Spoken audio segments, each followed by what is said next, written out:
Hey, aloha and welcome to the aloha April Slice of PI-CASC seminar hosted by the Pacific Islands Climate Adaptation Science Center, or PI-CASC. For those of you joining in person, there's some lunch back there. It's going fast. You're welcome to help yourself to some. As usual, in keeping with our theme of Slice of PI-CASC, we also have a pie for after the seminar. Thank you very much, Rachel. Apparently, it's an April Fool's theme. I don't know what that means, but we'll find out. There's no pie. April Fools. My name is Ryan Longman. I am the University of Hawaiʻi Consortium Program Director for PI-CASC. Very happy to be here today. The Slice of PI-CASC seminar series provides a venue for sharing state-of-the-art climate adaptation research and science to management applications in Hawaii and the U.S. affiliated Pacific Islands and beyond. This presentation is being recorded, will be available on the PI-CASC website under the News and Events page. For those of you joining online, please keep your microphones on mute during the presentation. Thank you. We'll have time for questions following the presentation. There's 5 speakers, so we're just going to run through them all and then ask questions afterwards of any one of them if you like. For those of you online, please feel to leave your questions in the chat. So today we are excited to have this team of researchers here to share with us methods to produce a gridded product that shows fire ignition probability. The presentation is very close to me because I've been part of this project as well over the past 2 years, and I've seen it develop from the idea in a proposal to a tangible product that could have real benefits for the community. So it's my pleasure to introduce the first of the 5 speakers today, Dr. Syed Bettini. Dr. Bettini is a professor of civil environmental construction engineering at University of Hawaiʻi and a hydrologist in the Water Resources Research Center. He works on a range of projects focusing on natural hazards, remote sensing, and application of artificial intelligence methods. He's a principal investigator of this project that you're about to hear about, and then many other projects. He's very well published. He's a really nice guy. Let's give him a round of applause. Yeah. Thank you, Ryan, for your nice introduction. I'm Syed Bettini. We started this project about 5 years ago. And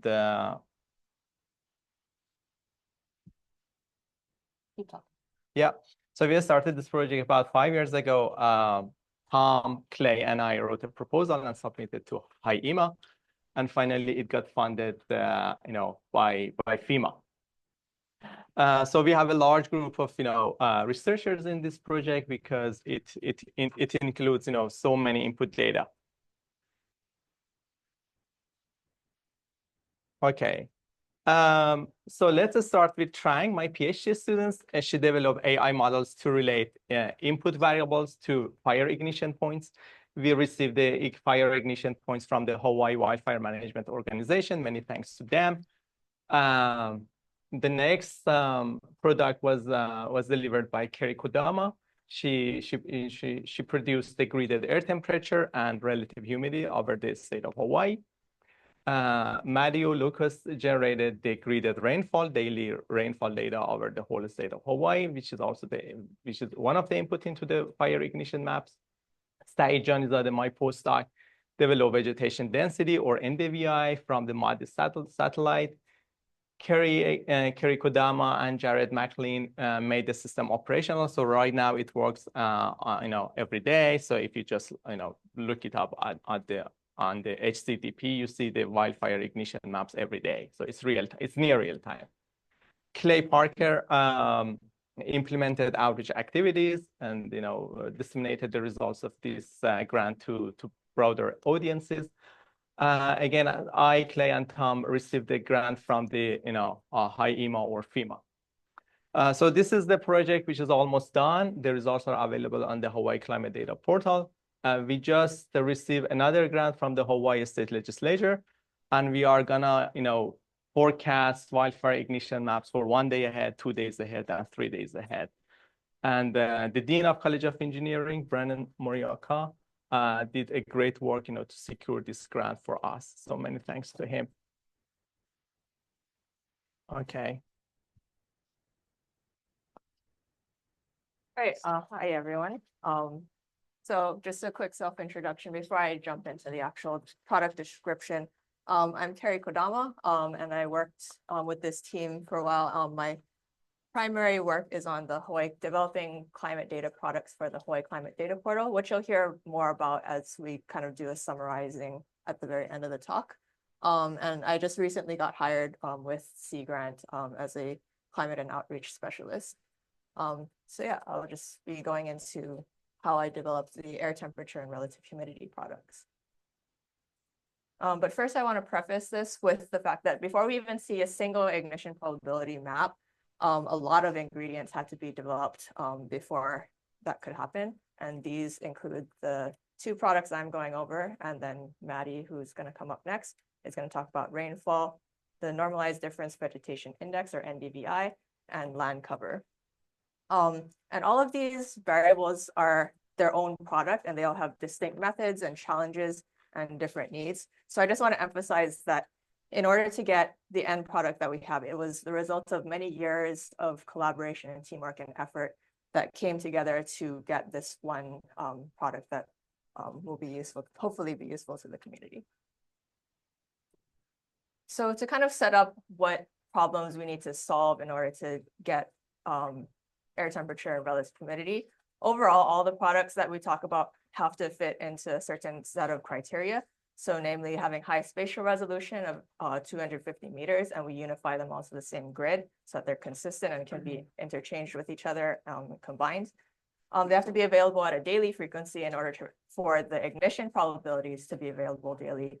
And it also has to be updated every day automatically. And this in itself is a challenge. It means that the methods that we use have to have inputs that are available at that same time frame, and it can't use overly computationally expensive methodologies that would not be possible to do in that quick near real-time speed. And then some particular challenges that I had to address when dealing with developing these two products. One is, I think, if not technically familiar, it's kind of intuitively familiar for a lot of people. If it's the presence of the trade-on inversion.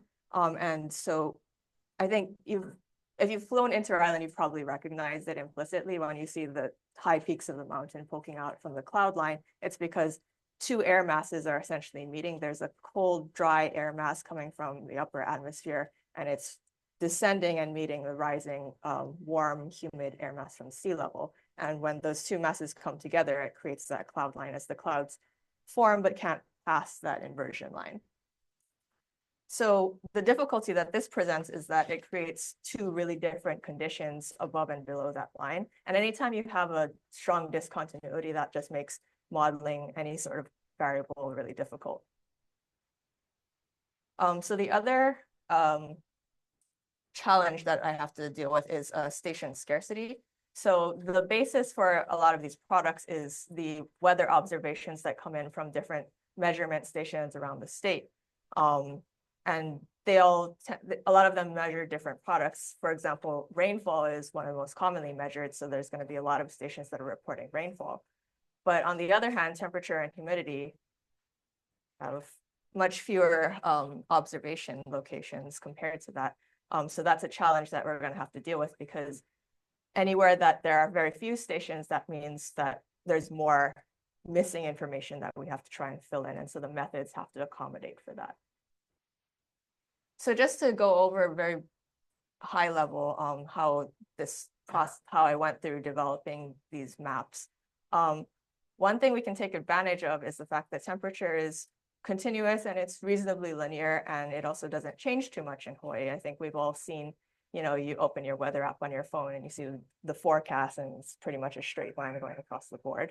That's something that we can actually take advantage of a bit, because elevation turns out is the primary factor that controls temperature. So because it's such a major factor in the temperature, and there's not too much change outside of that, we can basically use that as the basis for how we estimate temperature where there's not measurements available. And this is also kind of something that's intuitive, I think. Like we've been at sea level and complained about how hot it is, like, or down in the valleys or at the beach. But then at the same time, there's going to be snow on the highest peaks around the island.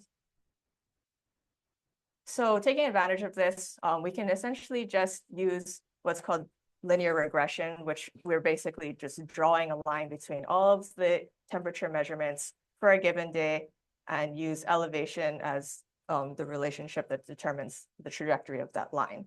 Oops, that wasn't supposed to go. Okay. So yeah.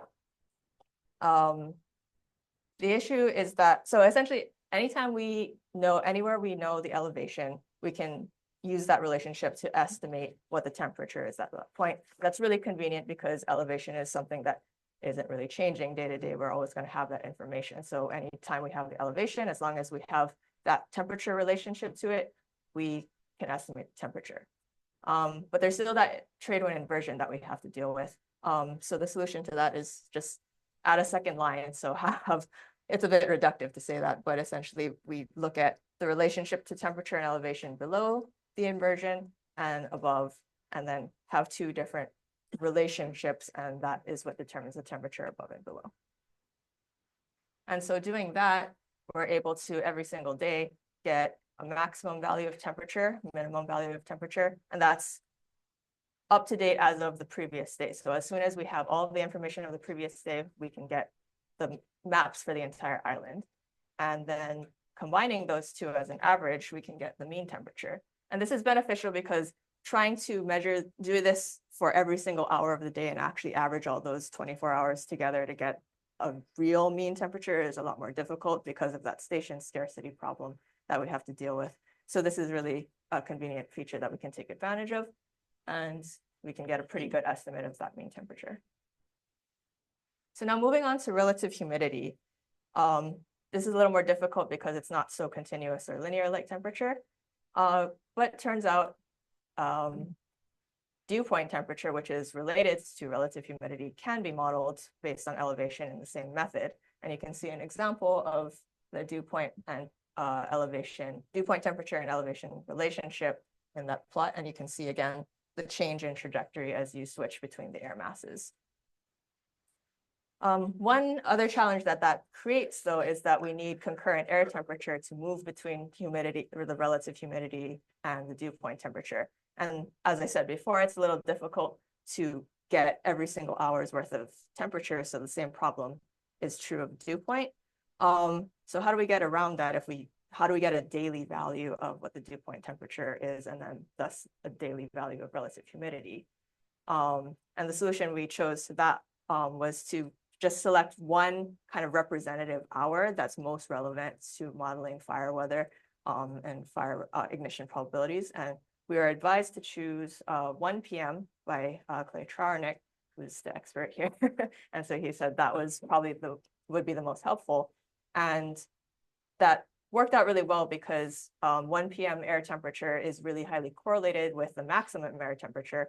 And since I just made the maximum temperature maps, we know those are available every day. And so it's easy to get the comparable 1 p.m. relative humidity using those quantities. So just to show what those relative humidity maps look like, taking the lead up to August 8th, 2023. So this is starting on the 5th, and I just want you to kind of watch how the colors lighten as you get dry. So that represents a drying of the conditions as we progress. And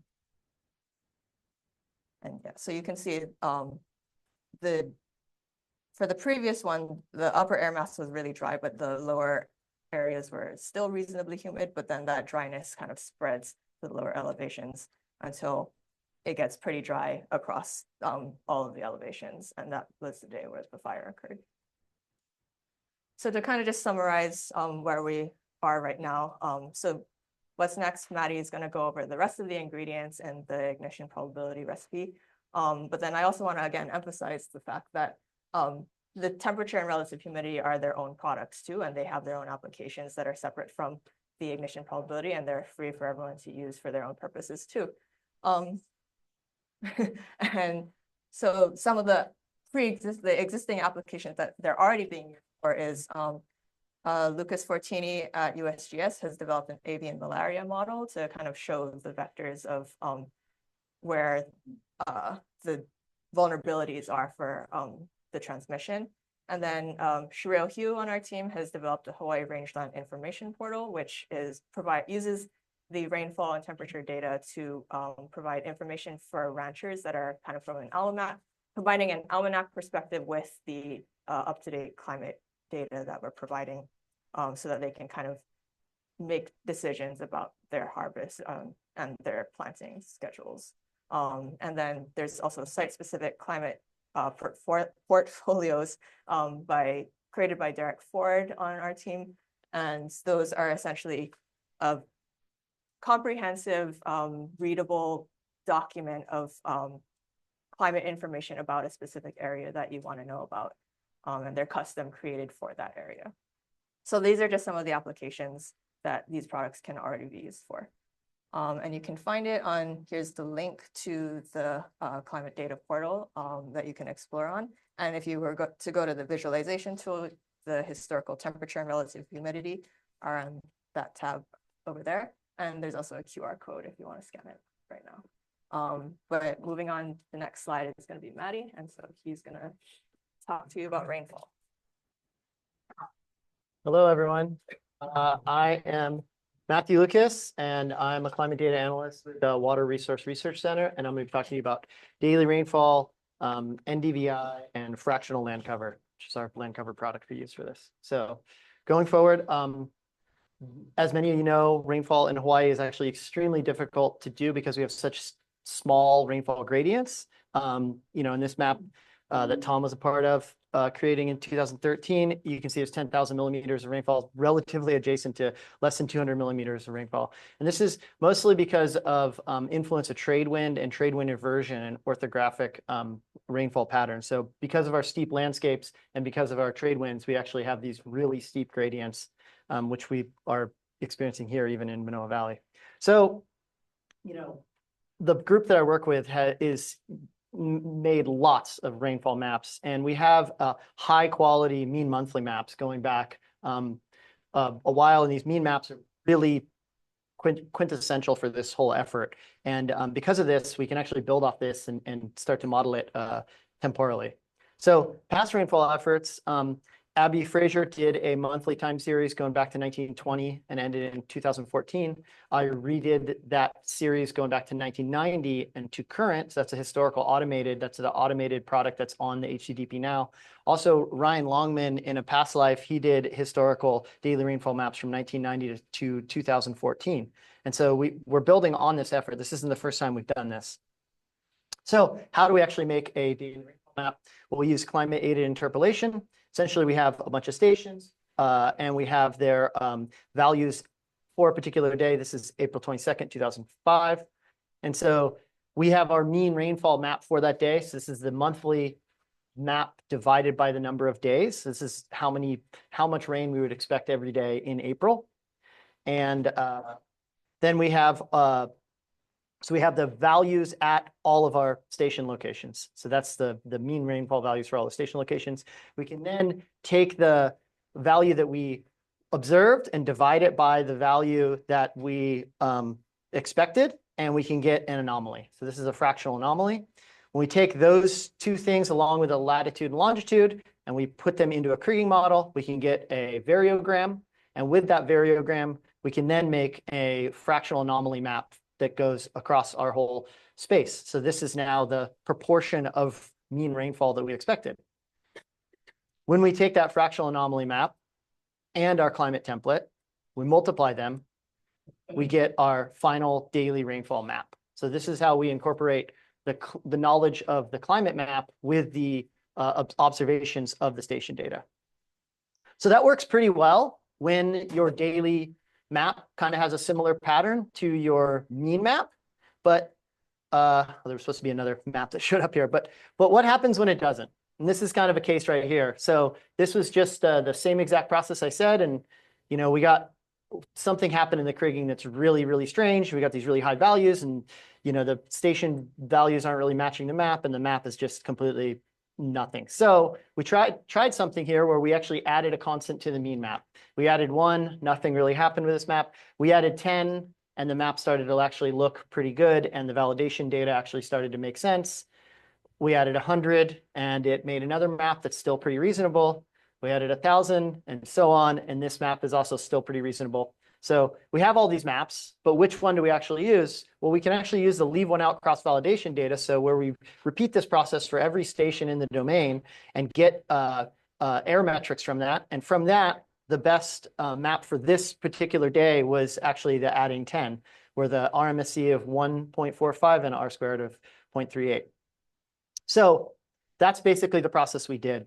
We did a leave one out cross-validation where we use no climate-aided kriging, so just a normal ordinary kriging of the station data, where we added 1 to the mean map all the way up 10, 100, 1,000, 10,000, and then we fit 2 different types of variogram, one where we predefine the parameters of the variogram and one where we let it free fit it, and then we removed a certain amount of them that had this nug to sill ratio, and then we basically selected the best version based off of the leave one out cross-validation metrics. So these maps that are iterating here are just the maps I showed you, and the mean map is that mean map with the constant added to it. So you can see it kind of starts to wash out those lower values until it almost is just a consistent across thing. So this is a lot of arm waving. This is what we did, blah, blah, blah, blah, blah. You know, did it actually like improve this data set? We did this for a 30-year period from 1990 to 2020. And as you see that actually like the majority of the maps, you either didn't use any climate aided interpolation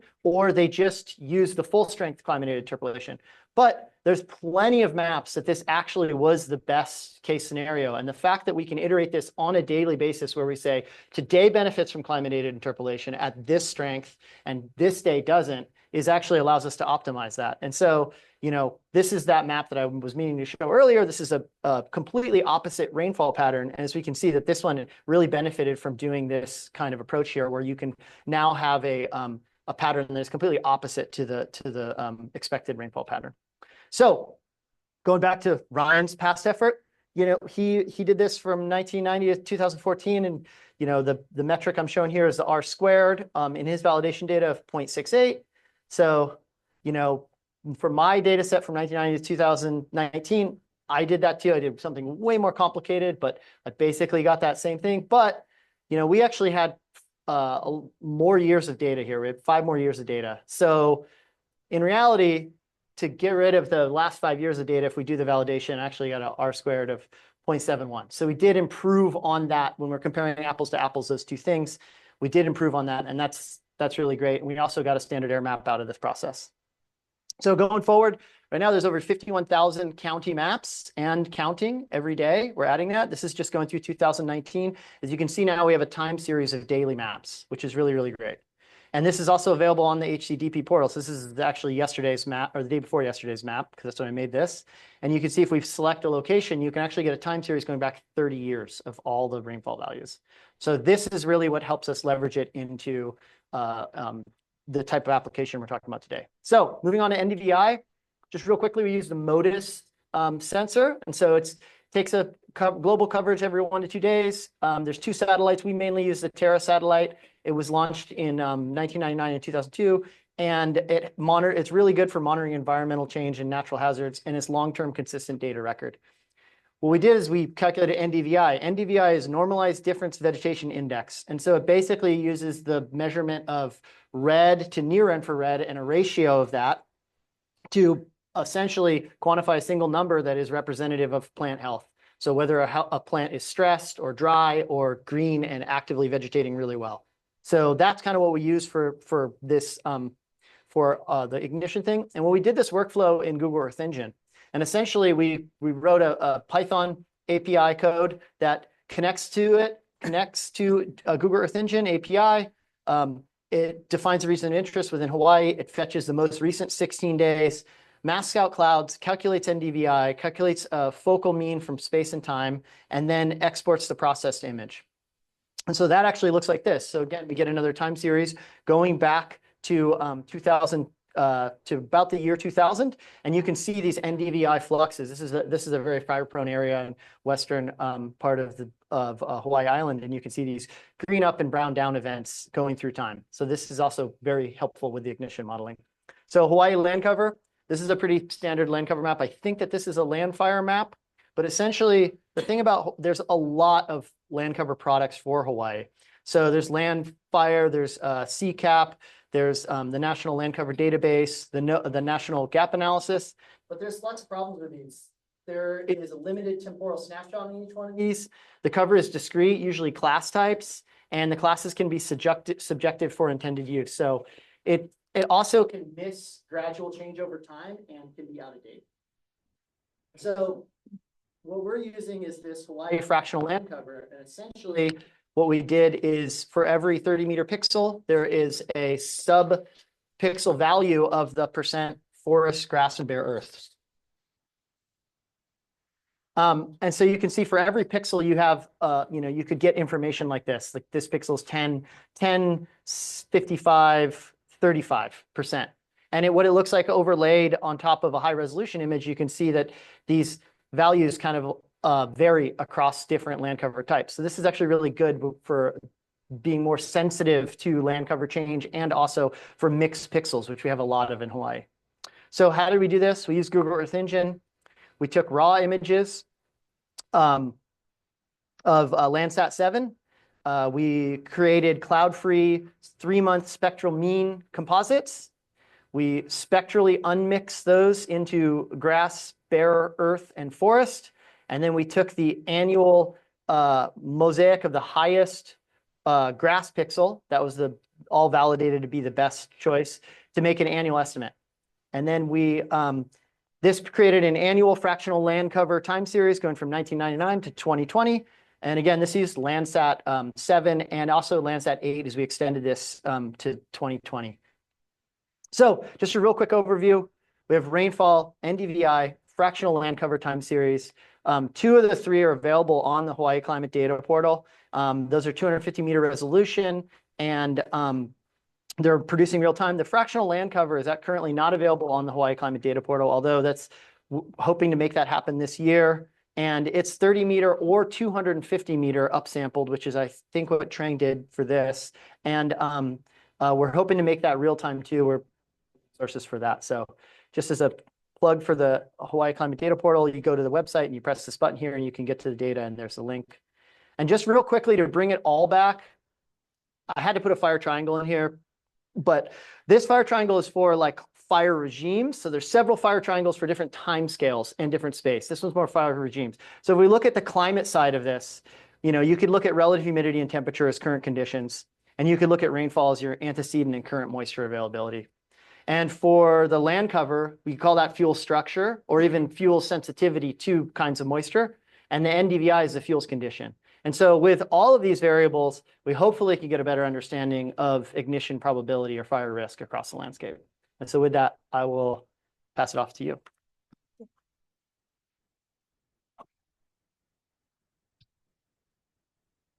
Hello, everyone. My name is Trang, and I am a PhD student in the Department of Civil and Environmental Engineering.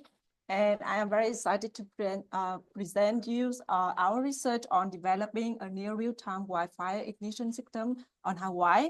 So as we know that wildfire is a common natural disaster that pose a great threat to people, property, and environment. And there has been an increase, significant increase in wildfire in the number and intensity worldwide, and Hawaii no exception. And that places a significant burden on federal, state, and county emergency management agency. And within the past several decades, the annual air burn has increased by 400% across 4 counties of state of Hawaii. And that's why fire risk warning is very critical in Hawaii. And due to the vulnerability of populated areas and natural resources. However, in Hawaii, the only fire risk alert system is the red flag warning system that developed by the National Weather Service. This system is generated based on the weather data only at the Honolulu airport, and it cannot capture the large variability of climate, vegetation, and topography in Hawaii. Therefore, there is a need for generating a near real-time or daily wildfire prediction system in Hawaii to enhance fire management. So what is a wildfire ignition map? So wildfire ignition map is a tool used to display area with the likelihood of fire risks. This map can help us to predict wildfire risks and to have the decision maker as well as fire responder to better prepare and mitigate the wildfire risks. And in this study, we use the meteorological, environmental, and historical wildfire to predict fire probability in Hawaii using a data-driven approach, which is machine learning models. Hawaii exhibits a very high variability in climate, especially in rainfall. As you see in the figure of mean annual rainfall, that we can see the value of rainfall range from over 200 millimeter in the leeward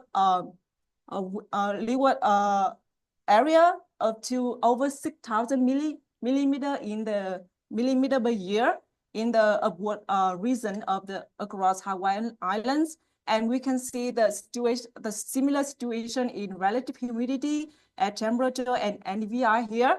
So that's make very challenging to capture the relationship between fire risks and the climate condition in Hawaii.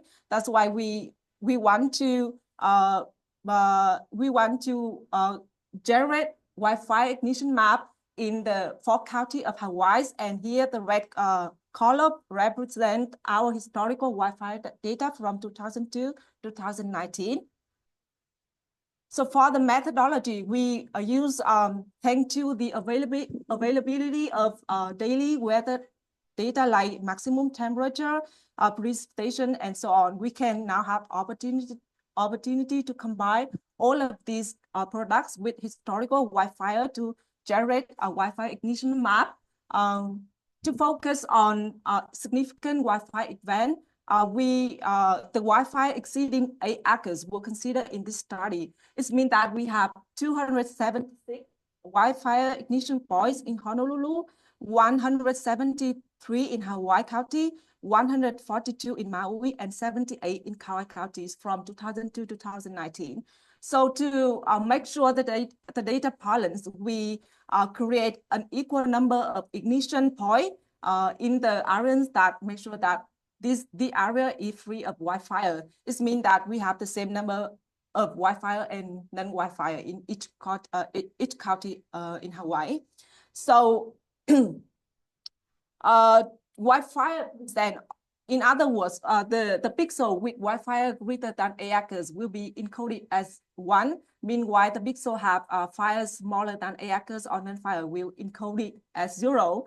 And for each point, we will extract the conditioning factor values, including value of daily maximum temperature, daily precipitation, daily relative humidity, daily NDVI, antecedent precipitation index or API, and land cover. And this data set will be randomly split into 20 set and 13 set with a ratio of 70 and 30%.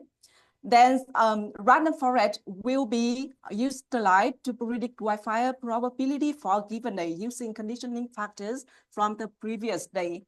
And in this study, to enhance, to find the optimization of hyperparameter of random forest, 3 meta-heuristic algorithm, namely Hunger Games search, Mountain Gazelle optimizer, and Osprey optimization algorithm will be employed in this study. So this result in 3 hybrid model, which is HGS-RF, MGO-RF, and OO-RF to produce daily wildfire probability for each county in Hawaii. For the results, we use the area under the receiver operating a characteristic curve or AUC for to evaluate the performance of model. As higher AUC or closer to 1 mean that the model perform better. So when you see this figure, we can see that all the model have the AUC around 0.9, which means that demonstrate the excellent performance of this model. And it's also important to note that the hybrid model have a higher AUC than standalone random forest model here. And the HGS-RF achieved the highest AUC, followed by the MGO-RF, OOR-RF, and RF in the 4 counties.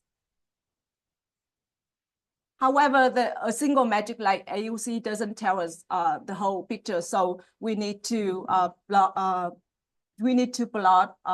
a daily wildfire probability map in each county to see how well the model to distinguish the day which have fire risks or not. So here we plot the daily wildfire probability map in Honolulu County for 5 days and for non-5 days as well. With the first row is the map generated by random forest model. The second row is the map generated by HGS-RF. The third row is the map generated by MGO-RF, and the fourth row is the map generated by OOR-RF models. On 5 days, we can see that also like the blue circle here represent the historical observed fireboy.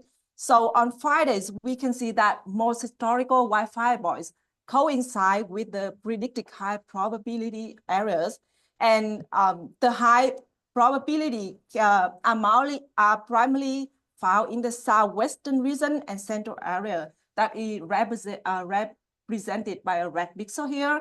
And on non-5 days, we can see that all the model generated with a low wildfire probability for the most reason that is represented by green pixel. So the same map, the similar map is plotted in Hawaii County as well, with for 5 days and then 5 days. So for 5 days, we also see that the observed wildfire boys lie in the high risk region, and the moderate to high wildfire probability are mostly found near the coastline and in the county northwest. Meanwhile, on non-5 day, we can see that they have very low wildfire risks, and there is a slight difference among between hybrid model and the random forest model, with the hybrid model generate fewer moderate probability areas than random forest model. In Maui County, we can see in the 5 days, the high probability is found in the central and the leeward lowland areas in Maui Island. For other islands in Maui County, the high probability wildfire lie along the shoreline. And on non-5 day, we see the similar situation here with the all the day 4 days in non-5 day have a very low risk, very low wildfire risk, and the random forest maps produce generally lower wildfire probability than the other model. Here is the daily wildfire probability map in Kauai County, and on 5 days, the wildfire likelihood is high in the eastern and western region. Meanwhile, on non-5 days, we see that they have very low wildfire risk as well, and the probability map generated by HGS-RF have more areas with very low wildfire probability than other model. So to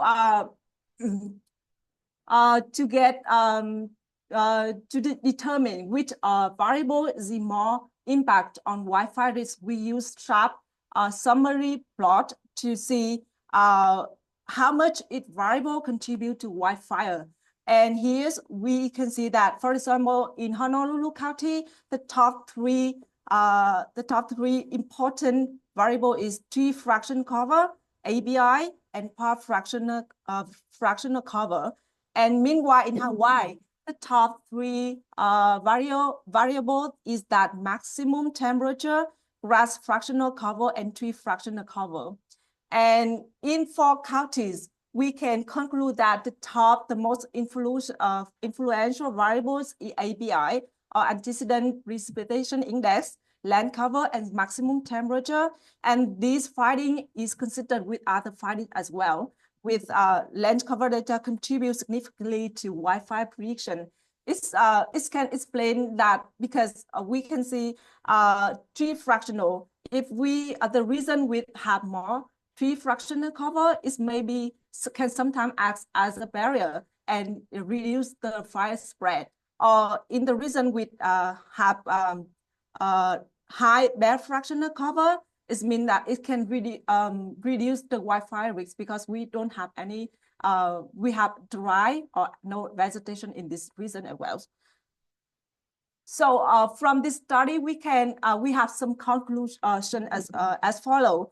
Firstly, the random forest model effectively predicts daily wildfire probability, and meta heuristic optimization can improve the random forest model accuracy, with the HGS-IF achieving the highest AUC among the proposed model. And unlike long-term wildfire risks, the daily ignition prediction can provide a real-time institute information to closely monitor how conditions are effective, active, or impending wildfire, and whether outside resources are needed for suppression. And that's and thank you, and that's what we have. Just a bit more.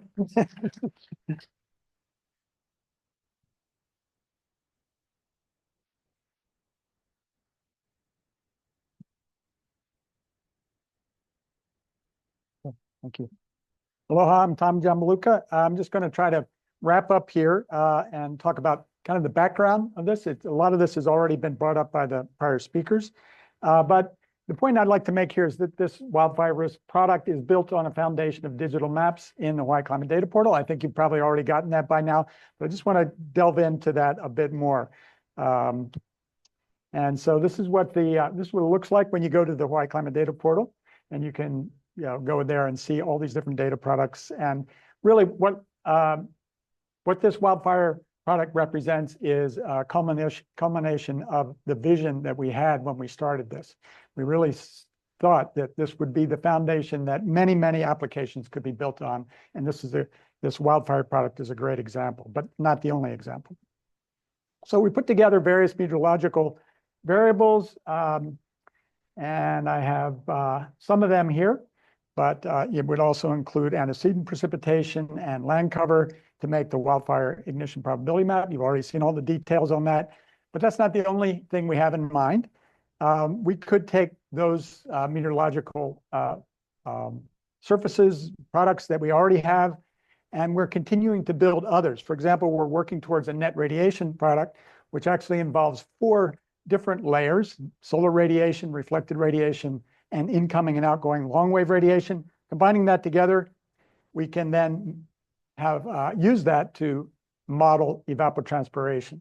So that's the amount of water that's going back to the atmosphere, and it's important for many, many applications. With that, we can do a complete water balance everywhere in the state. And presumably, we'll start out by doing that at the daily interval, but we have aspirations to have that even at a sub-daily interval, maybe down to hourly.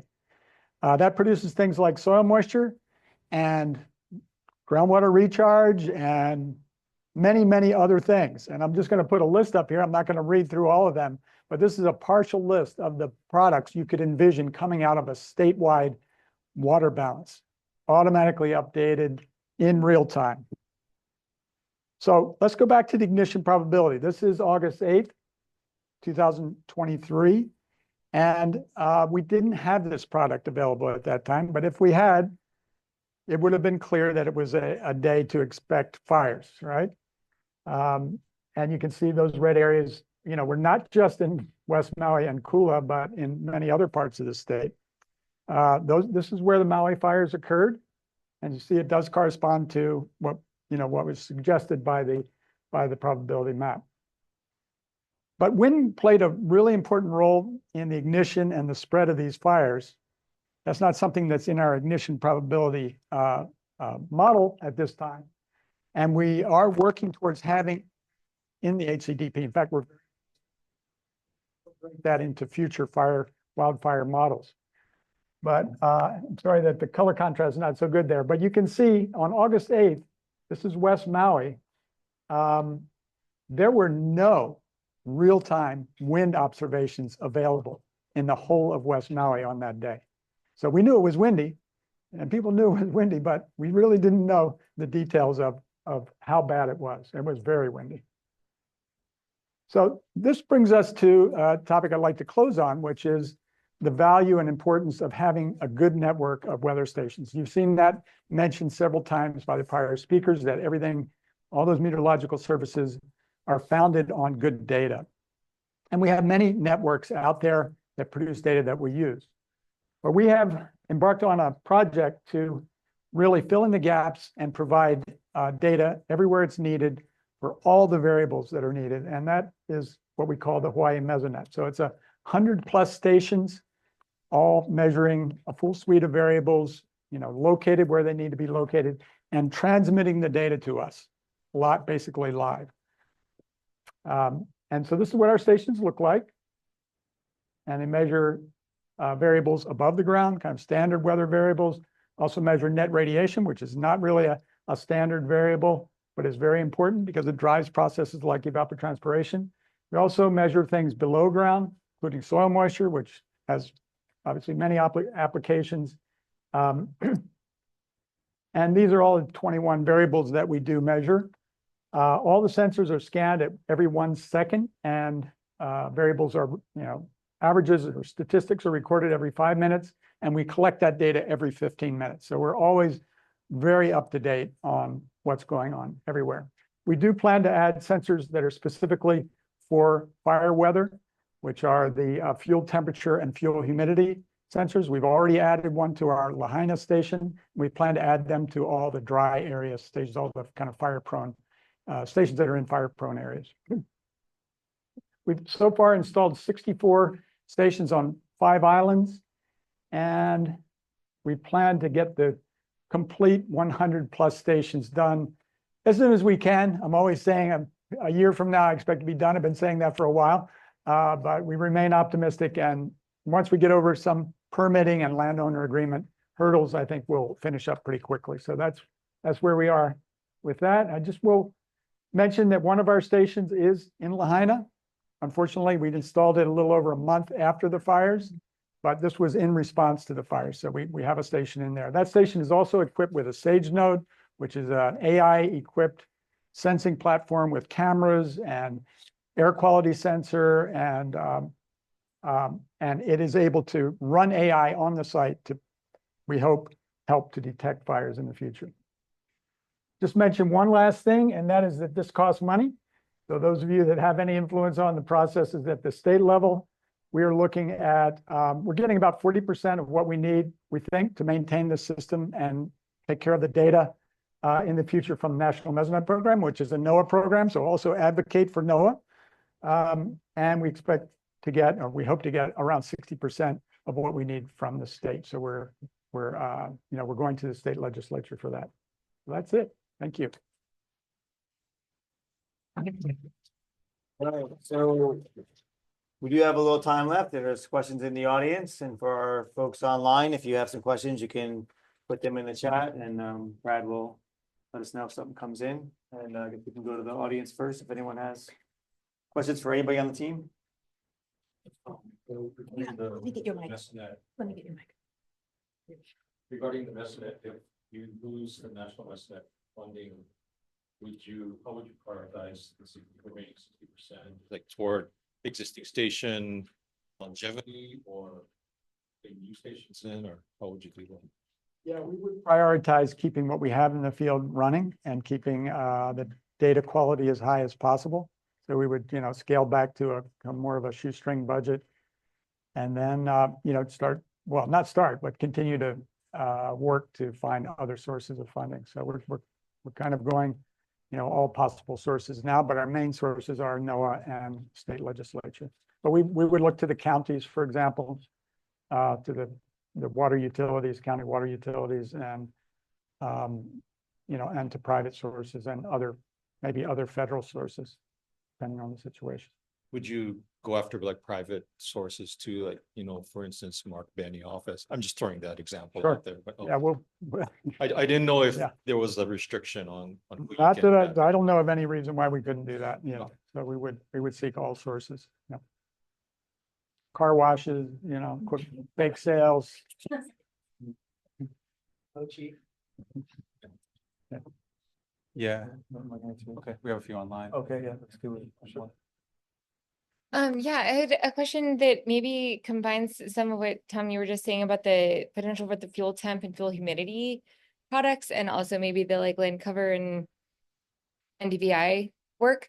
And I just wondering if there's been any like, or maybe it's a question of like, are those products going to be sort of trying to connect, and is there an effort to connect that kind of like satellite imagery sort of portion to on the ground fuel load and like what we're looking at for potential burn?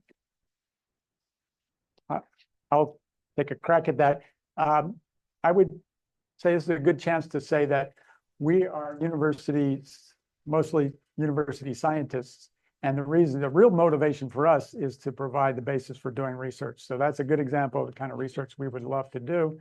You know, we're presenting here really on a kind of a practical outcome of the work we're doing, but we really are interested in doing the research. So yeah, I think we would want to do those kinds of things. Yeah.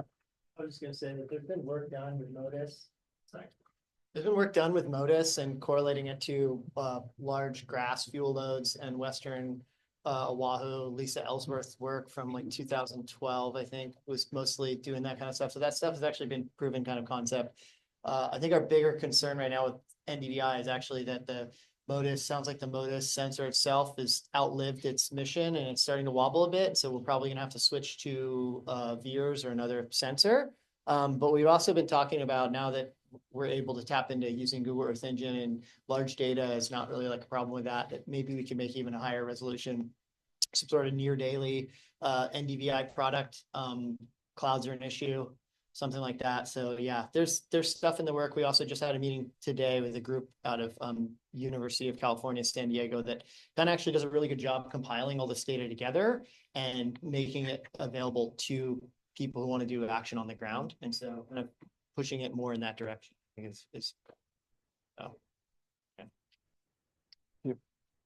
Go to online, some online questions. Yeah, there's a few questions here online. I'll just go in order here. The first one from Gordon, is it possible for the public to access the data from a particular station? And that, I'm guessing that's in regards to the Mesonet system. Yes, the answer is yes. We've been working on this as a stopgap. We have a website that has links to kind of third-party sources, places where the data are made available, at least the recent data, 3 days or 7 days, in the form of time series graphs of some of the variables. That it does not meet the needs of everybody, and so we've been working on the development of our own data access and data visualization website, and we will be rolling that out with a soft launch in about a month. So we've been working on that very hard recently. So that's Shereel Hugh, who's been doing the actual work.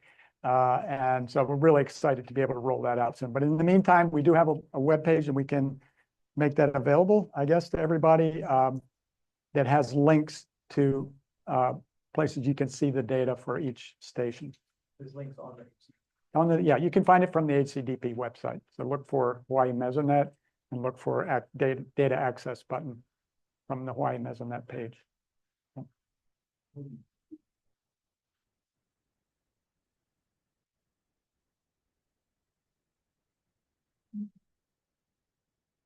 Mahalo for the presentation.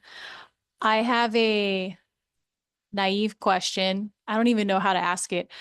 It was really interested in the NDVI maps. And I was like, oh, let's look at urban Honolulu where I live. And I was like, coming up as grass, which I thought was surprising. Should I be surprised? Should I not be surprised? Good question. Well, right, Mike. and NDVI isn't supposed to be for delineation of the actual land cover type. It's actually, the number can be correlated, like there's certain ranges you're always gonna see within a grass or within a forest or within a low vegetated area or high vegetated area. But in general, like the number is supposed to be photosynthetic activity. What you're seeing is probably like a moderate to low amount of photosynthetic activity, which in urban Honolulu, you probably are seeing that because you're seeing a lot of mix of non-vegetative structures such as buildings and high vegetative structures such as trees, as well as parks, which are moderate vegetation structure coming from grasses and stuff like that. So I think if you're trying to understand like the land cover composition or something like that, like the fractional land cover thing might be better. Also, some of those land cover products I mentioned are actually really good in the urban setting. So the NOAA CCAP has a high resolution, like a 2.5 meter, 3 meter thing. That was actually really good in the urban setting because it was kind of trained for these human interaction stuff. So I would kind of maybe lean towards something like that, using something like that. But yeah, the NDVI is more just, if you imagine it as being like, it's kind of the breath of the vegetation.